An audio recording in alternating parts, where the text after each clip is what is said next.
David Robson, thanks for being back here again. Yeah, it's a complete pleasure. Yeah, thanks for inviting me. I'm not imagining it, am I? It feels harder than ever to meet new people.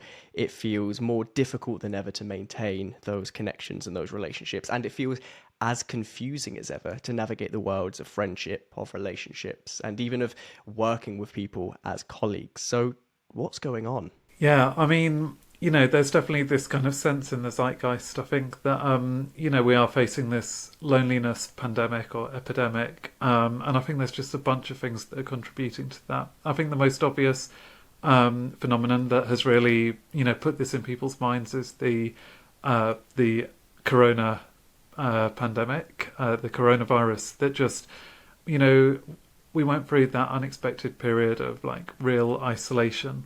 A lot of us, I think, were much more resilient than we might have expected, but it's still, I think it just really brought, like, raised our awareness of how important our relationships were, and even coming out of the lockdowns, I think we still had this sense that maybe, we haven't reached the sense of connection that we had before, or if we have, that maybe those relationships still maybe aren't the relationships that we really craved, which I also think was why there was that kind of spike in divorces after the lockdowns, because, spending such intense time with people really revealed the cracks in those relationships. But then, even before the pandemic, people were talking about loneliness being a huge issue because I think, like, there's a sense in modern society that it's just much harder to form relationships. I think we can sometimes look back on the past maybe a little bit too nostalgically, but certainly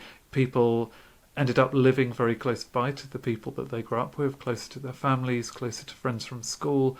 Even if those relationships weren't ideal, at least there was this familiarity with the people around you. Now, if you fast forward 50 or 100 years, more and more people are living in cities, in blocks of flats where you don't really know your neighbours, you might barely pass them in the elevator even. We don't have that sense of community maybe that we once did. And then there's technology, which I think, we have a kind of love-hate relationship with. Few of us would be willing to sacrifice our phones or our laptops, I think. But still, we worry that we're spending too much time interacting with people digitally, but not necessarily having those meaningful face-to-face encounters, again, that we really crave to get the sense of connection that we need. On your last point there, how do we explain that paradox? Because if you listen to the keynotes of any of the big tech companies, they'll be the first to tell you that their mission is to connect more people and all of these buzzwords. But it's true, isn't it, that we all are theoretically more connected than ever before. And at least anecdotally, when I look at my circle of friends and family, we all have that feeling that these connections aren't real. So how could it be that we have more opportunity for connection than ever before, but still feel this longing for something else? Yeah, I mean, it's a great question that I think is often simplified too much in the media, but actually, I really think, technology is and always has been a tool, and it depends on how we use it, and that maybe a lot of us are using it in a way that just isn't as useful for our mental health as it could be. One of the big problems with our social networks is that we do theoretically connect with so many people, our followers on Instagram or Twitter, or, a huge network on Facebook of even very casual acquaintances. But the problem is we maybe engage more in social comparison than actual connection with those people. We don't emotionally connect with them. And instead we just look at their, what seems to be perfect lives, that kind of polished veneer that we present ourselves probably on our own profiles. So we look at that, we might feel that our own lives are wanting because we can't see the kind of mess behind the veneer for the other people, but we certainly know that our lives aren't nearly as perfect as we present on our own profiles. So there's a kind of disconnect there. We know that social comparison just in general is and always has been a problem. Even before there was the internet, people were comparing themselves to their neighbours, getting jealous about the size of their houses, their salaries, how many children they had, how beautiful or handsome their spouses were, all of these things. And certainly I think humans have always presented a polished veneer, even if we didn't do so for our screens, but just through the kind of rooms of our houses that we allowed people into, or the kind of conversations that we allowed them to witness. But social media, I think, really amplifies that. And I think, it still is it's a great tool that presents plenty of opportunities for real, true connection, but we probably don't use it enough for that. So we don't actually reach out to people to have one-on-one conversations in DMs as much as we just mindlessly, passively scroll, feeling jealous of others. It's interesting that when you were speaking there, my mother, of all people, popped into my mind because she is a recent convert from going from a feature phone to a smartphone. During the pandemic, she got her first iPhone, and it was a mission to teach her how to use it. But it's too simple, I agree, to explain away all of our issues down to technology, because for her, this iPhone is magical, right? Her family live all over the place. One of her sons, that being me, lives in Wales, the other lives in New Zealand, and she is, for want of a better word, probably very lonely at home a lot of the time. And yet the number of pictures I get of the dog, or what she's had for breakfast, or what she's doing today, and the fact that she can communicate with, distant connections who are, her brothers and sisters that she hasn't seen in decades through this phone, proves, does it not, that it's not necessarily a technology issue. It's an issue of how we approach these tools and how we either use them or don't use them to build connections. Yeah, I totally think it's that. And I think, lots of us are using our phones to connect, maybe not as much as we could do, but I think we are having those meaningful interactions, but we just don't appreciate them enough. It's become a kind of second nature to us to, send like a short message or a gift to like one of our childhood friends. Like my childhood best friend lives in Washington, and like, we often have like quite long involved conversations by like WhatsApp, about the stuff we're going through, or also like kind of jokier kind of memes or whatever that we'll share with each other. That just wouldn't have been possible 50 years ago. We could have like run up our telephone bills with like long distance calls, but that would have come with a lot of pressure as well. To keep it short, to keep it sweet, it can be a bit awkward if you're like very conscious of like how much money you're spending with each second that you're speaking. When we don't have those worries anymore,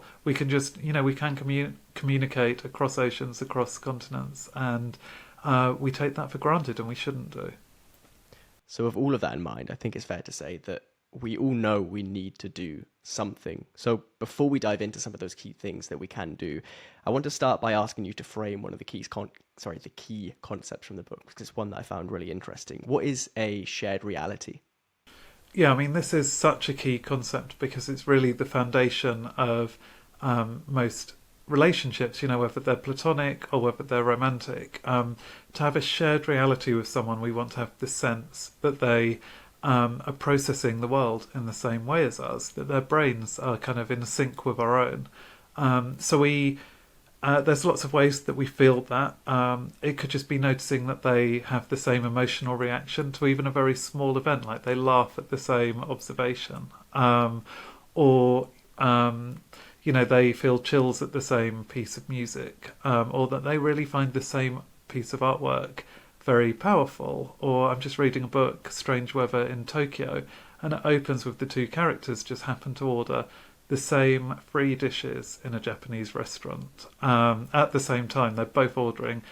They, haven't recognised each other from, years and years previously, but they're both picking exactly the same dishes. And it's just those small, what could seem like coincidences, actually are very meaningful because they suggest that we have something like underneath, like in our internal world, in common, and that makes us feel very close to them. You get that feeling even with strangers when you just click, and it could just be that you start ending each other's sentences, or you find yourself saying the same thing at the same time. But that is what the shared reality is. There's psychological tests with these questionnaires that just ask people to describe, how often they feel that sense that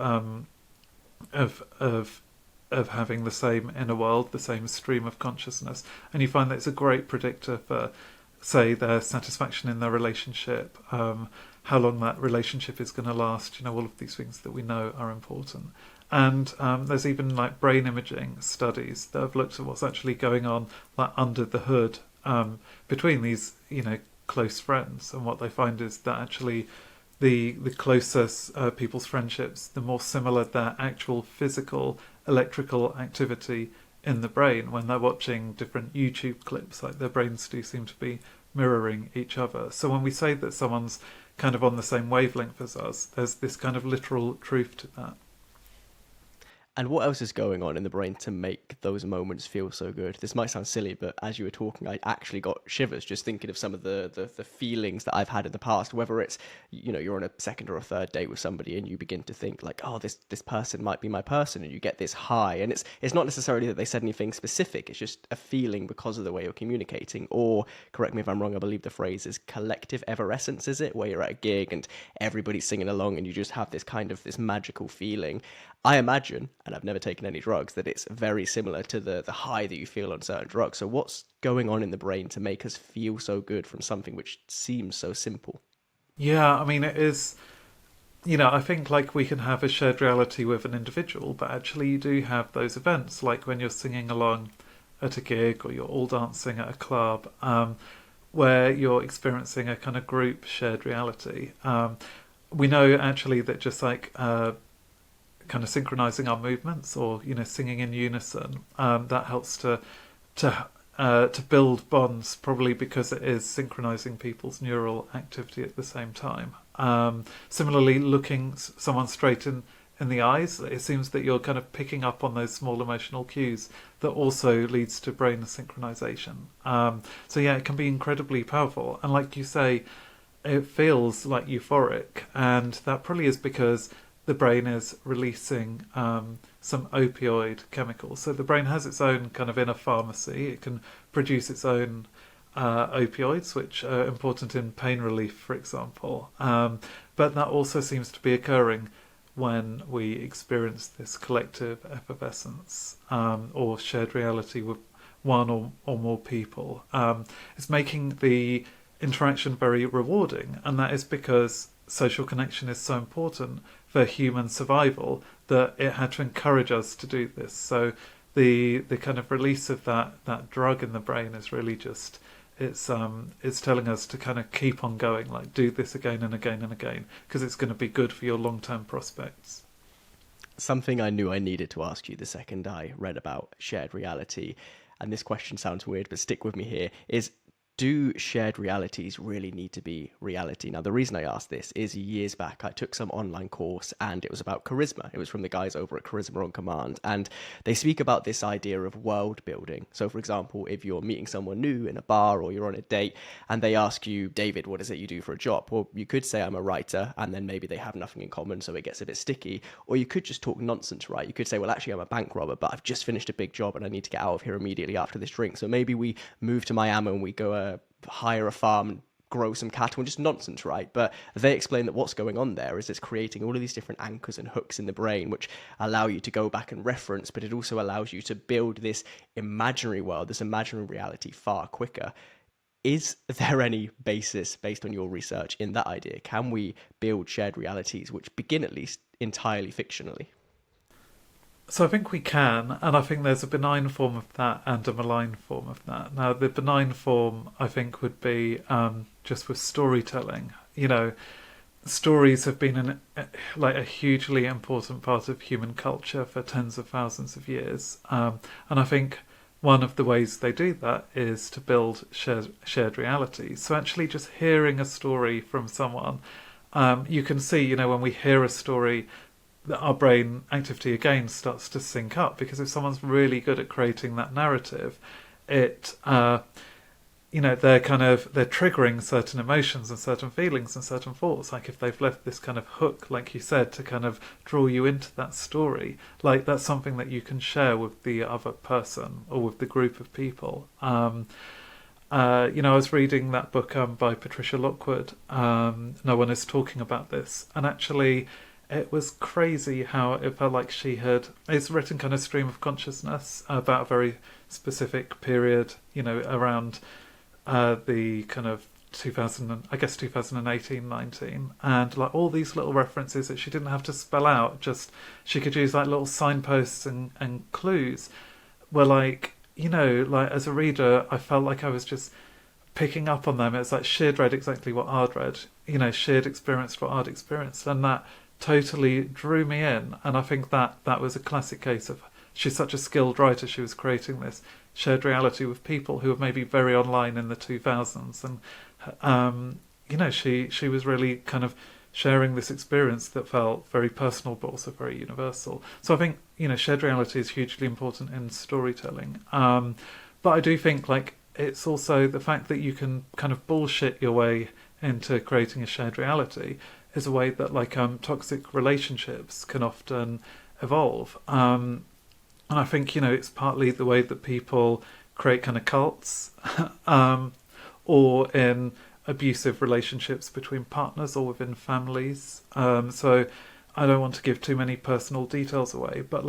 I have people who were once very close to me who have created this kind of incredibly toxic relationship with each other that revolves around this kind of conspirational thinking.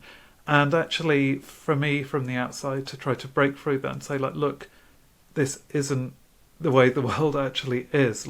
These conspiracy theories that you together are talking about are not wrong. They find that very threatening, and so what actually happens is all it does is cause them to kind of push me further away, while cementing their own relationship. And so I find that very worrying. But I also think just awareness of this issue and understanding kind of the importance of shared reality can actually arm us against it. Because I think, once you're aware of that, you can begin to question, are some of your relationships maybe founded on something that isn't true, but you've created your reality just within that relationship. So then, let's try to work out how to word this one. Bear with.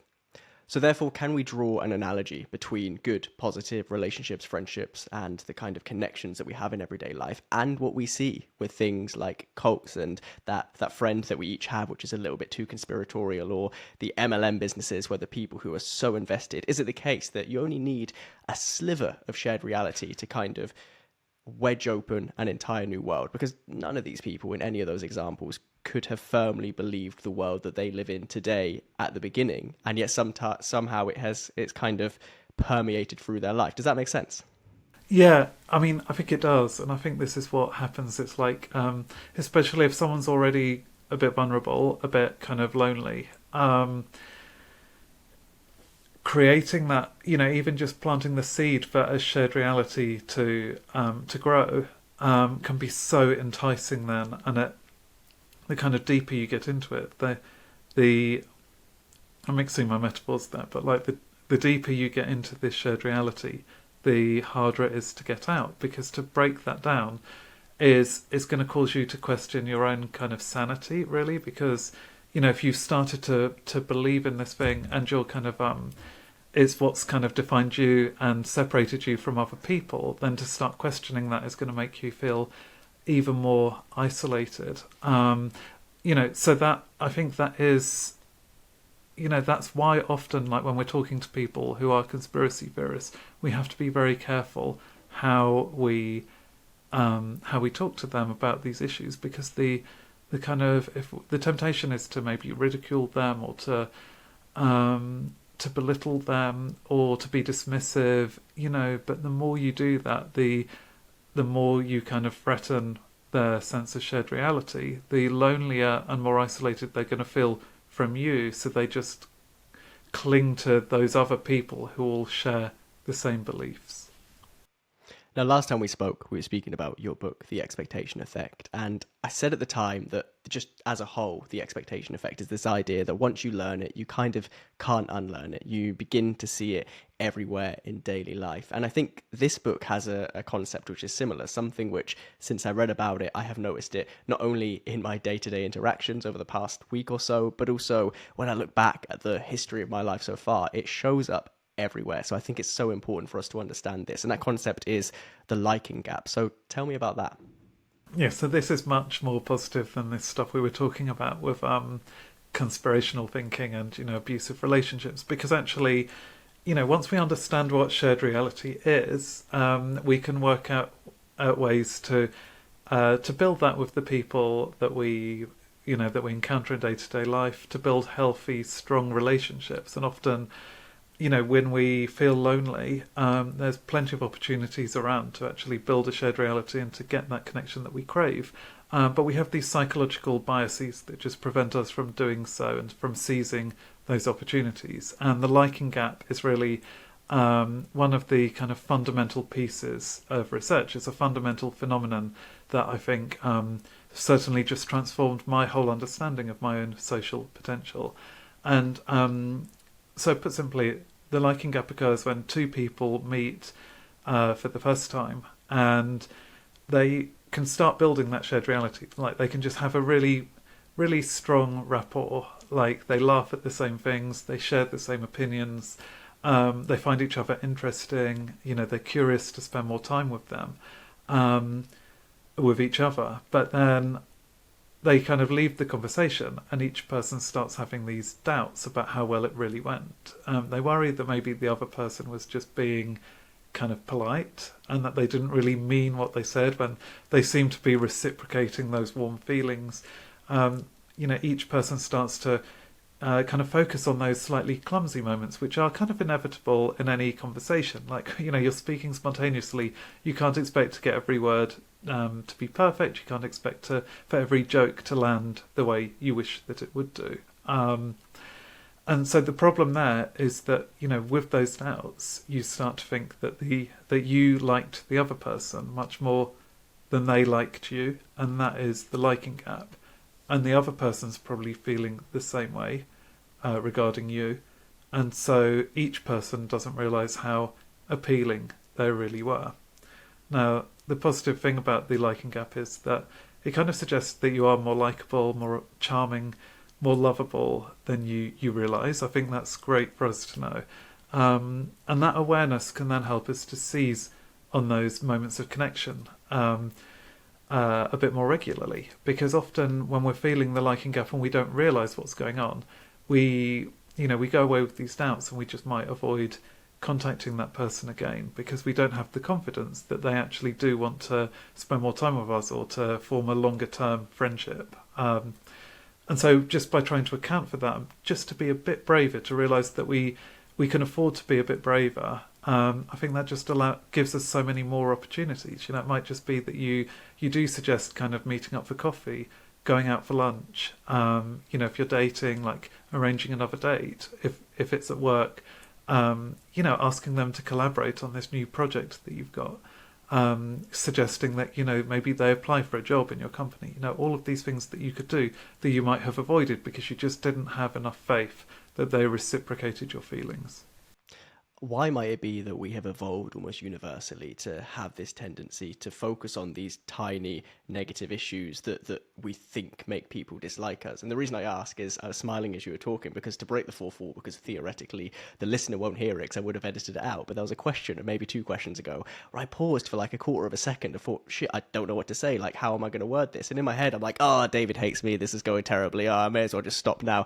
Obviously, you probably didn't even notice, right? But something in my brain, and I'm sure the same with you in other situations in your brain, is telling you to focus on that and not the other hour-long conversation that I'm sure is going to go very well. What's going on? Right, yeah, I mean, it is crazy. So yeah, I totally feel the same way that you do. Like, I kind of finish a lot of these podcast interviews and I'm like, oh my God, like they're never going to invite me back. And like, like you did invite me back a second time. But I was like, I always think the conversation has gone a lot worse than I think, it turns out to have actually gone. Like, people are much kinder than I expect. And I think that's another form of the liking gap. And but I'm not entirely convinced it's kind of an evolved behaviour. I do wonder if it is part of our culture of kind of politeness that we have in the UK, but I mean it's also very true in the US and I'm sure in lots of other countries. But if we're not like totally straight talking with people, there's always the possibility that they're hiding something bad, and I think that makes us a bit paranoid. And I think it does pay to be a little bit cautious.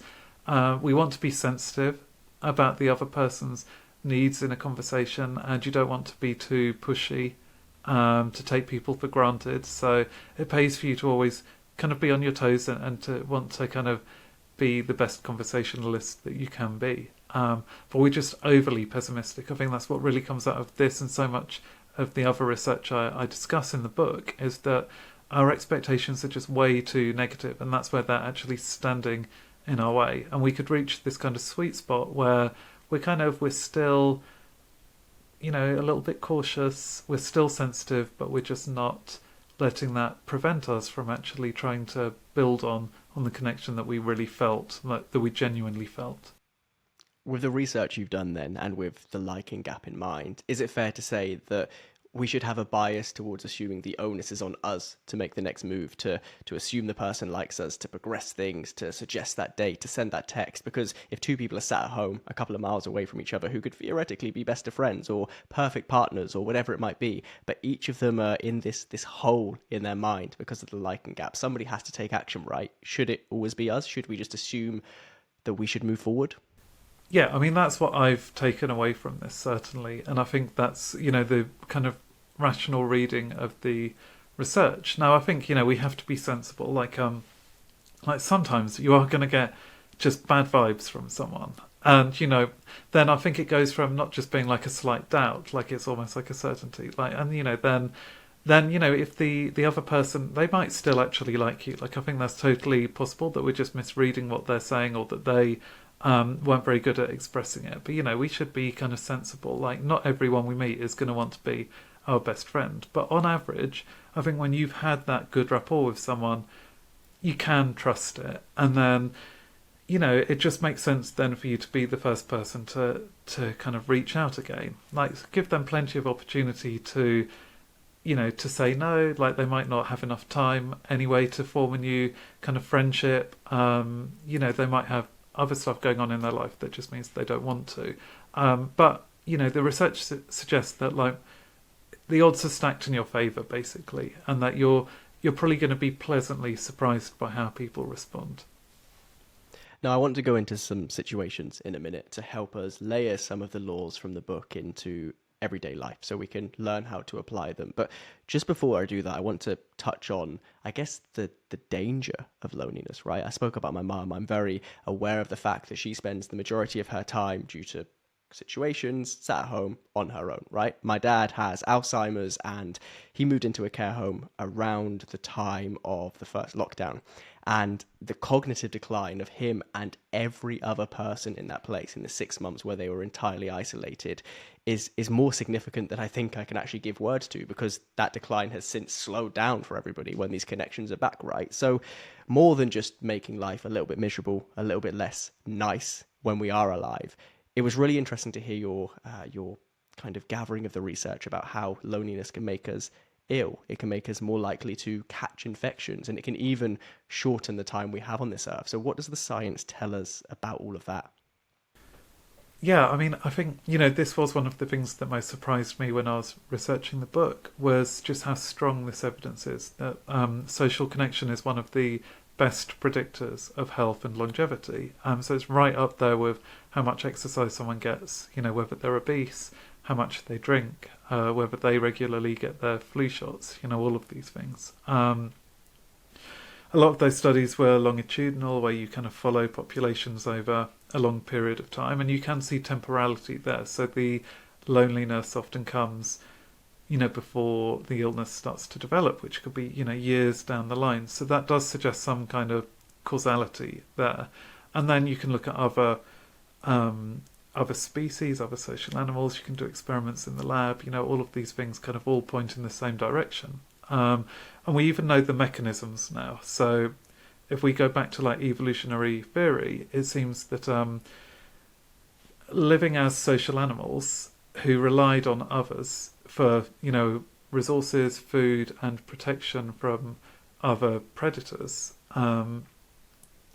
we started to like change our physiology depending on whether we could rely on that support, or whether we started to feel socially excluded and isolated.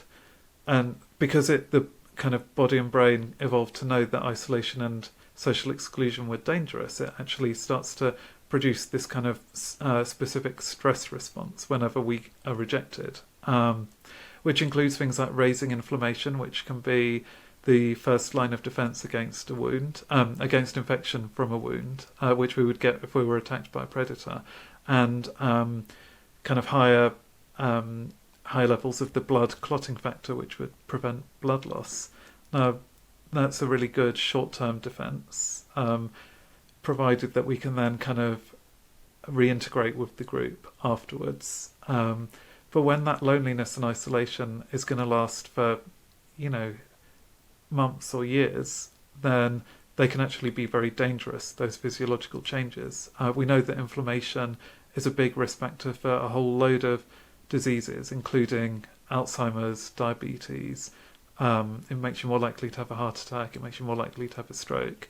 Similarly, the increase in the blood clotting factor, well, you know, that is really obvious to me how that's related to cardiovascular disease and things like stroke. So that's why over long periods of time, loneliness and a lack of social connection is so dangerous. And conversely, why having a really tight-knit group of friends and family who can support you, why that is so beneficial to our health. So, you know, that I think that's like really transformative research. You know, the first signs of it came in the 1960s and 70s, and that body of research has only increased since then. I'm not really aware of any kind of serious failed replications or anything. Like, I just think, like, you know, even the World Health Organization now has set up this new commission to kind of raise awareness of the importance of social connection. This is a bit of a rogue question because I don't think it's covered in the book, but as you were speaking, there are a couple of bits of research that I've heard over the years popped into my mind, and perhaps you could at least attempt to validate them through the research that you've done. So I've heard before this idea that the will to live is actually a scientific thing, right? Like, there are hooks, for want of a better word, in the mind that can encourage somebody to live until, say, Christmas, where they can see their grandchildren, or the next significant birthday of somebody they love. We hear about this idea, whether true or not in science, I'm not sure, of a romantic partner dying shortly after another one in old age because they were almost living for each other. And then even things that I've heard, again, anecdotally, like teachers. Head teachers are more likely to die in the years after retirement, where they go from having a massive group of connection to very few. Is there any science to suggest the inverse, that not only loneliness makes us ill, but good social connections are somehow keeping us alive, or at least encouraging us to keep living when things get tough? Yeah, so I think there is. I think, you know, often the research on loneliness and conversely connection are kind of mixed up in these meta-analyses. So, you know, they're almost looking at these things as a kind of spectrum where social connection is protective and helps people to live longer. Loneliness kind of reduces people's health and well-being and longevity. So definitely social connection is protective in general. And then I do think, like you say, like, this is especially the case for older people. And actually, to give just one example, we know that volunteering is beneficial for people's health, and one of the reasons that volunteers tend to be healthier seems to be because it provides greater social connection. And actually, one of the best forms of social connection you can have is providing support to other people. It's actually beneficial to be of service to people, not just to kind of get the support given back to you, but to actually provide it for others. Now, what I found really interesting when I investigated this was, like, there seem to be benefits throughout the lifespan, but those benefits actually become much greater after the age of 65. So it's at those points when, like, the kind of increase in longevity really kicks in, is when you have much older people volunteering. And so I think that does suggest, obviously, at that age people have a higher risk of dying anyway, so maybe the effects are just easier to detect. But I actually think it's also, you're at this kind of critical period where you're much more sensitive to all kinds of stresses, and the volunteering, the sense of connection that you're getting, that purpose in life is actually, like, it's becoming much more protective against those stresses at that age. And so it's clear from everything we've spoken about so far that we really need to focus on finding and building and maintaining these meaningful connections. So perhaps we can look at some real world scenarios that I'm sure the people listening will relate to in one way or another, and then layer several of the laws on top of them so that in a really succinct way we can learn how to implement some of this into our life. And I guess it makes sense to begin at the beginning, right? How do we meet new people? Yeah, I mean, it's something that most people really dislike. So I think we have lots of fears that are related to social situations. I think public speaking is one of our greatest fears ever, but I think talking to strangers is another one that people would really rather avoid at any cost. But again, it's related to the liking gap, but the research should give us more confidence because we vastly overestimate the chances of having a negative interaction, of being rejected or someone reacting rudely to us. In general, when we talk to strangers, even if it's on the London Underground or the subway, the metro in Paris, people just are genuinely pleased to be approached more often than not. They might be feeling lonely in their own lives, and so they're just pleased to have this chance for connection. So the conversations are much less awkward than we expect, much more pleasurable than we expect. And the problem is that when it comes to things like talking to strangers, we do it so rarely, we just quickly forget how pleasant the experience is. And so, we might feel relief, but we see it as being like this one-off, so we don't do it again. And what the research suggests that we need really is to just keep on doing this, to do it very regularly. That's how we can recalibrate our expectations. If you have that kind of proof again and again and again that actually people, are kinder than you expect. So there was a study from the University of Sussex that involved this kind of scavenger hunt where people had to go and just identify, someone who, there were all kinds of criteria, but it could have been someone with a cute dog, someone with amazing hair or great shoes, or just wonderful dress sense, or someone who's struggling to carry their groceries, that kind of thing. And they just, once they decided what criteria they were going to look for, they just went out and did it. And they spoke to strangers every day for a week. And what they found was that just over this, what is still a very short period, just that regular daily practice really helped these people to change their expectations. So by the end, they were much less worried about rejection, much more positive about the positive opportunities that this would raise. So my first piece of advice really for anyone who wants to get more connection is just to do this a bit more often. Now the chances are, lots of those encounters aren't going to necessarily lead to like long-term friendships, but you will receive a kind of mood boost just from each individual one. Like it's good for your well-being, even if each interaction doesn't lead anywhere. But I think more importantly than that is that it's really training your people skills and your social confidence, so that then in other situations in your life, like maybe you're also going to join like a new kind of club for one of your interests in an attempt to make friends, or maybe it's just through work. You're going to just be a more gregarious person. And, for all of these interactions that you're encountering, just you're increasing the chances that a few of them at least will lead to longer term, more, deeper, more fulfilling friendships. That's how I see it really. It's a bit of a numbers game. Like you just have to put yourself out there, and eventually you're going to find the people who are, like-minded and with whom you can really form that profound shared reality. But what's optimistic about this research is that the process itself can be very enjoyable.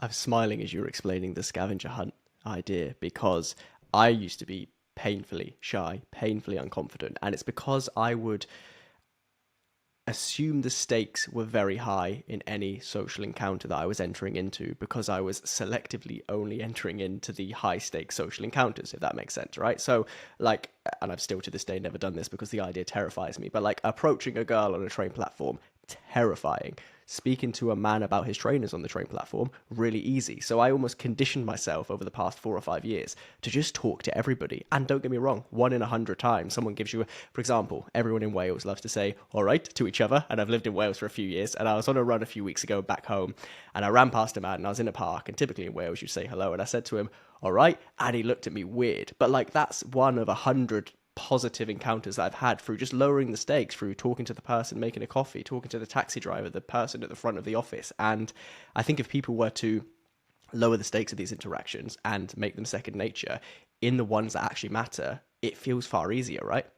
Yeah, totally. Yeah, that's exactly what I feel like. And I kind of, before I started writing this book, I like naturally went through this process because I was like learning Italian, and I got to this kind of stage after I kind of did an A-level as an adult, but then I got to this stage where like you really have to just start speaking to like lots of different people to actually develop proper fluency. So I started doing these like conversation exchanges just with strangers that you could meet through these kind of websites for, telling people who want to learn English. And like I was terrified because of like my shyness, because like you, I just found these situations like super, you imagine all of the things that can go wrong, and then I thought, well, it's going to be so much worse with a language barrier as well. But in some ways, like, it was a good context to do it in, because it's like there was a reason for the conversation. Like, it's, it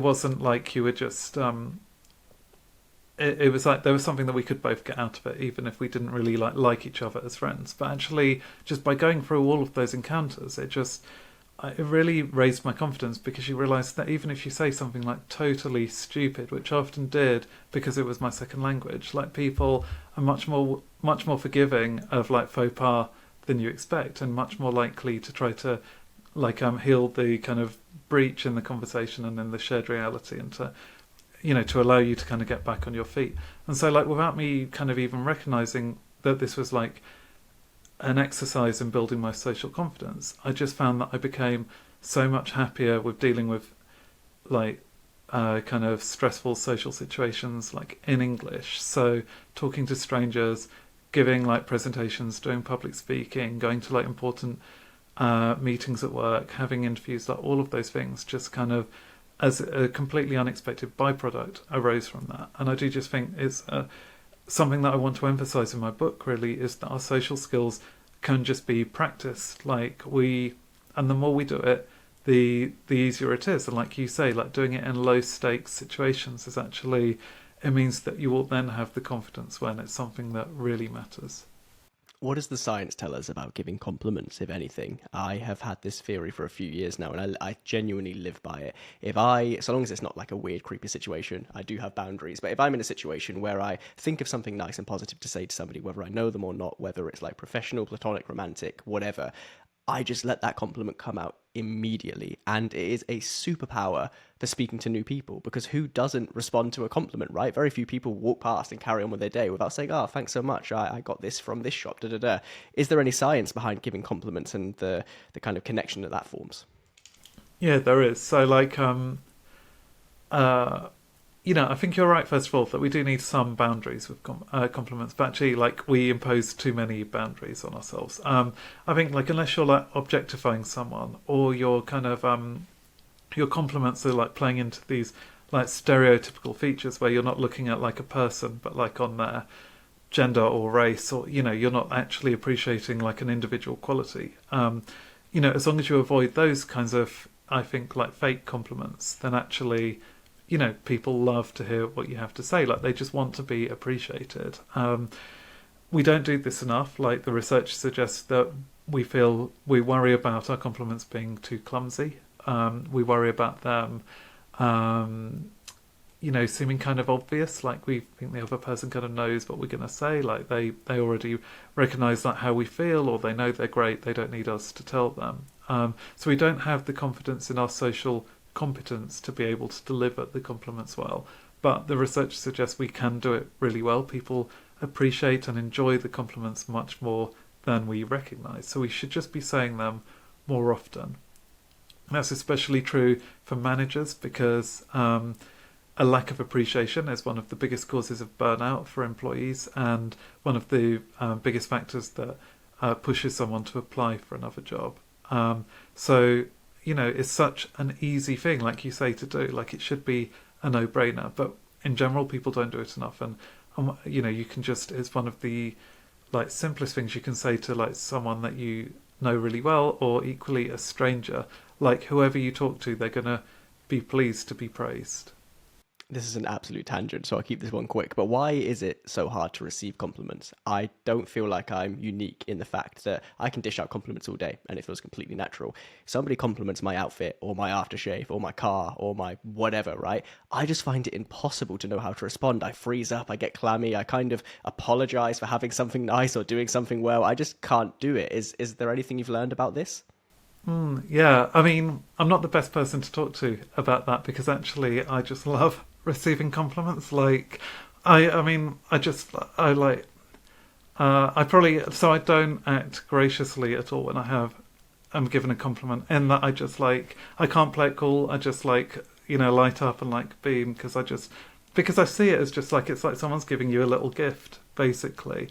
And you can just take it at kind of face value, but it's just someone being kind, and like that's what I want to kind of appreciate. So I like, in my own experience, and I've never had any like bad feedback about this, but I just thank someone for the compliment. And like, I guess sometimes if someone compliments you on something like your outfit or whatever, like, giving a little bit of information about like where you bought it or whatever, or like you can kind of shift a bit of attention away from yourself that way. But I think, again, we often overread the importance of our actions. Like, I don't think other people are going to judge us on how we respond to their compliment, especially if we kind of make it clear that we like what they've said, and we don't, if we, as long as we show that we understood that it was meant warmly and kindly, I think, that's all that matters. Maybe by the time we have our third conversation on this podcast, I'll be able to take compliments, our feedback when we speak then.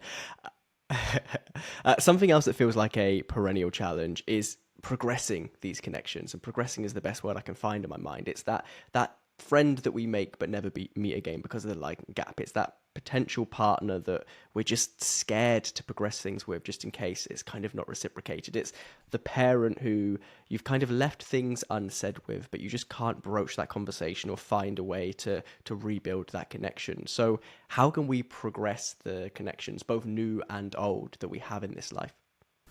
Yeah, I mean, so that's what the second half of the book is really about, is maintaining connections. And, it's quite an old problem. Like, I mentioned that Schopenhauer had this, like, parable of the porcupine, where he basically, he said, when porcupines are cold, they want to huddle together for warmth, but then their spines start hurting each other, so they have to maintain a distance. And it's very difficult to find the right distance where they can have the kind of mutual warmth without inflicting pain on each other. And essentially he was saying humans are the same. It's like the closer we get to each other, the more potential there is to hurt each other.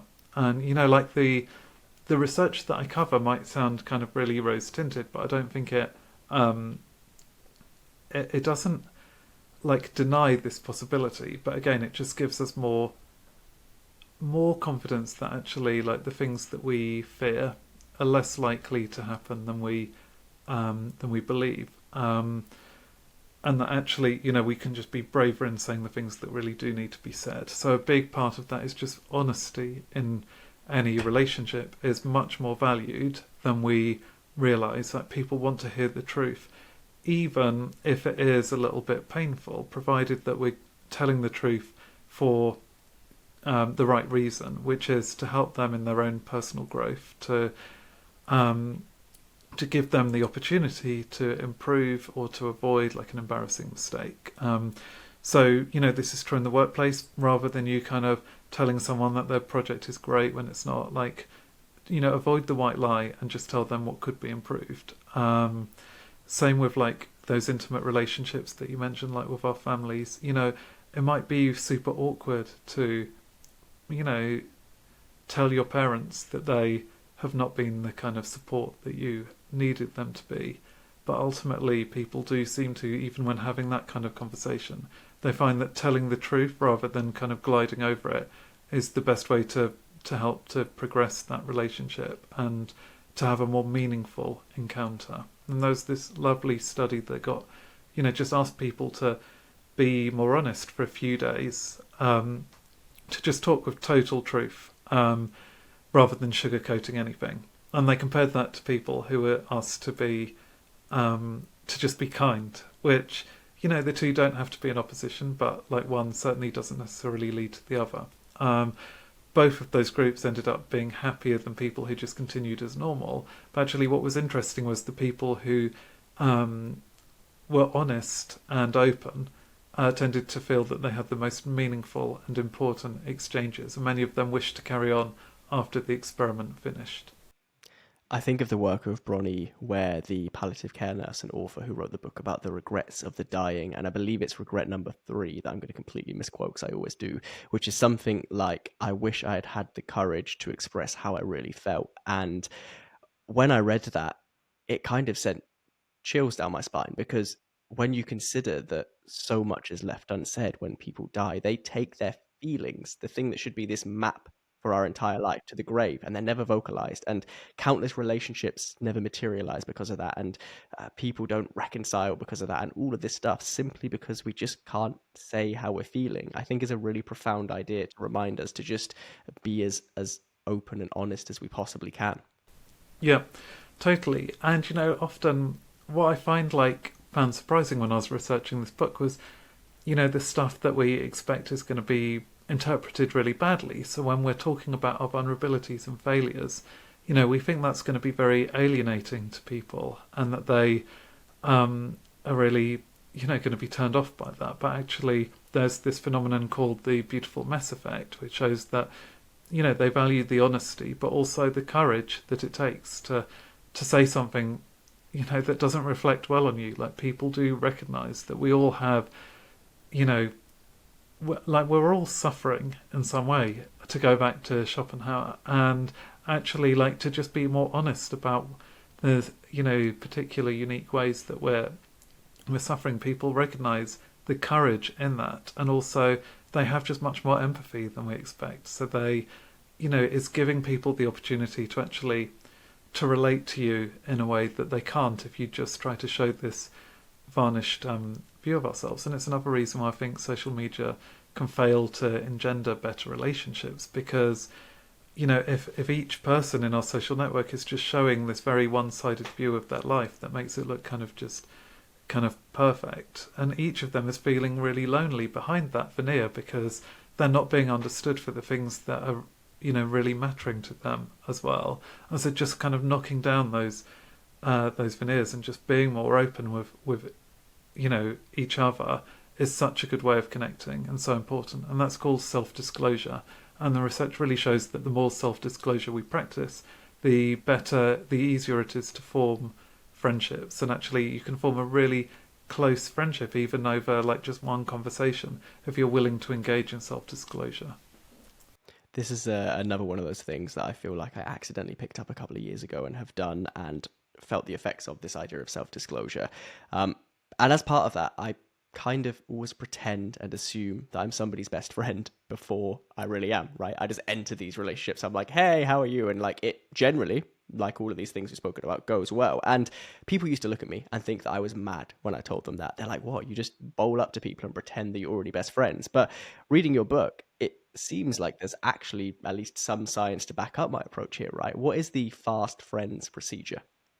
Yeah, so I mean, this is again, it's one of my favourite experiments, and it's kind of proving the point that self-disclosure is important. And so it was developed in the 1990s, and they kind of compared two groups who were each divided into pairs. They were strangers, and they just had to have a conversation for 45 minutes. Now, some just kind of engaged in fairly standard kind of chit-chat, do you like music? What bands have you seen recently? What did you do for Halloween? Quite interesting questions in their own way, but it's not really revealing much of what's going on underneath, what's really motivating you, what's really giving you anxiety, what it's not helping to form that deeper, more intimate shared reality.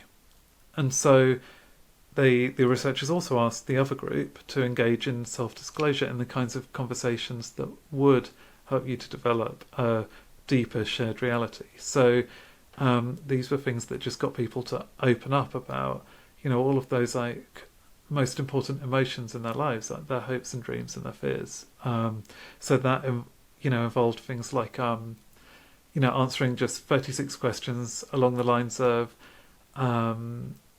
if you had a crystal ball, what would you want it to tell you about your life and your future?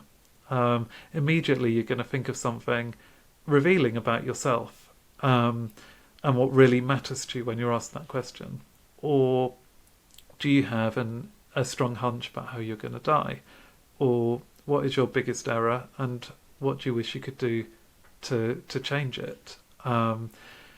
What they found was that at the end of these 45-minute conversations, the people who did as you said, who were talking as if they were already like very close friends, well, and when they were engaging in that self-disclosure, they did indeed feel much closer by the end of the conversation. It was almost a case of fake it till you make it. Like, just by hearing each other talk about these things, they felt that they'd developed this close friendship, and actually, according to one measure of closeness, they felt as close to these new people as on average people do to some of their oldest acquaintances. So, it really had accelerated the friendship formation from what could be months and months or even years to lasting just, less than an hour. If we want to apply that to our lives, that we could use in my book I give a list of the 36 questions and where to find them.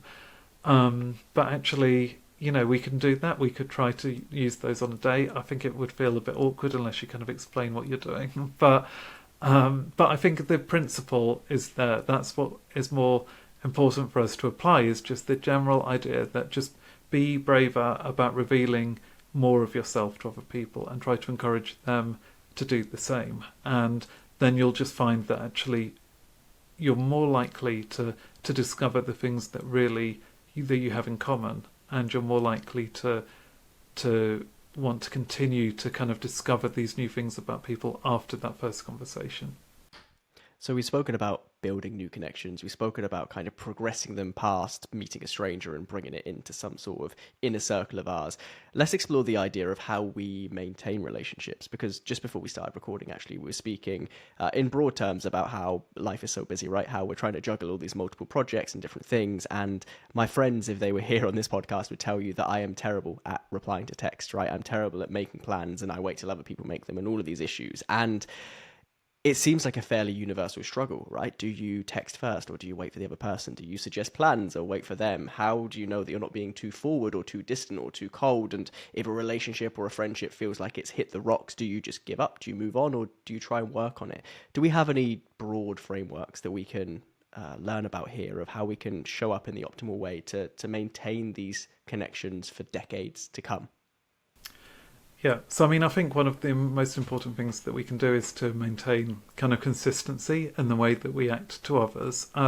So, even in the epidemiological research looking at the health benefits of social connections, it's pretty obvious that people who are consistently supportive will bring the greatest health benefits. But what really surprised me is it's actually the ambivalent, kind of uncertain relationships that prove to be the most toxic. Those frenemies who are kind of blow hot and cold, they're like Jekyll and Hyde, you don't know where you are with them. So I think actually just trying to make sure that we are, that when we value someone, that we really show that consistently and regularly, and that we are there to give them the support when they need it. I think that's one of the fundamental things to maintaining friendships. And it can, be ambivalence can manifest in lots of different ways, but I do think, just noticing things like, is it always the other person who tries to meet up, or do you play your part? And it depends on the relationship, right? I do have friends who they will always be the first person to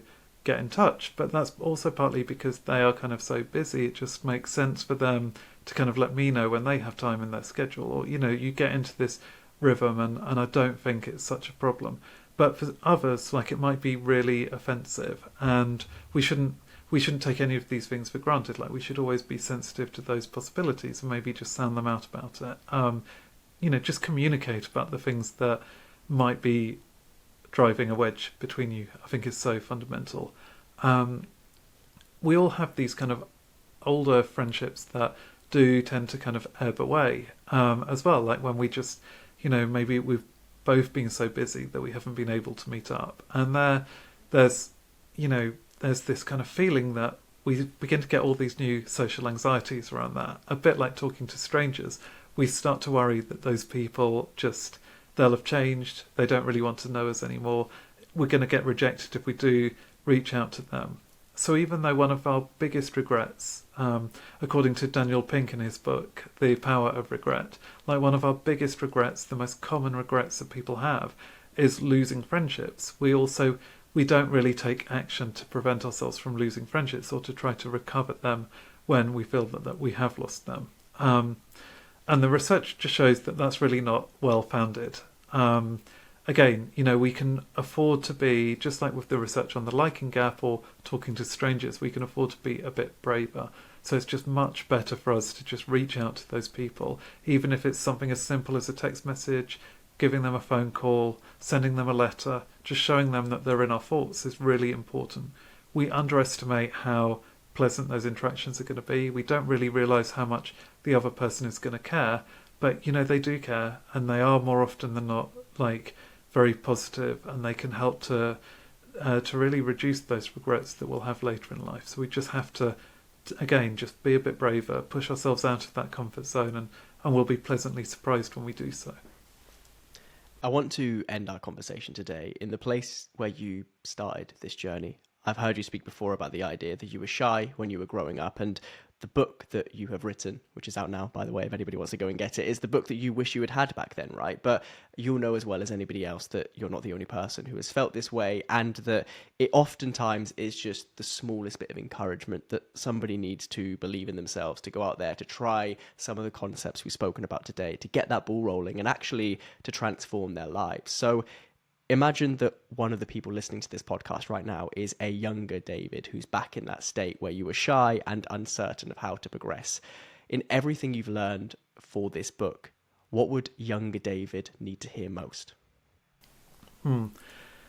So I think there's a few things. I think firstly it would be to have faith that shyness is something that you can overcome. So a lot of us have this idea that, social anxiety, introversion, shyness, that they're kind of an indelible part of our personality that simply, we can't overcome that.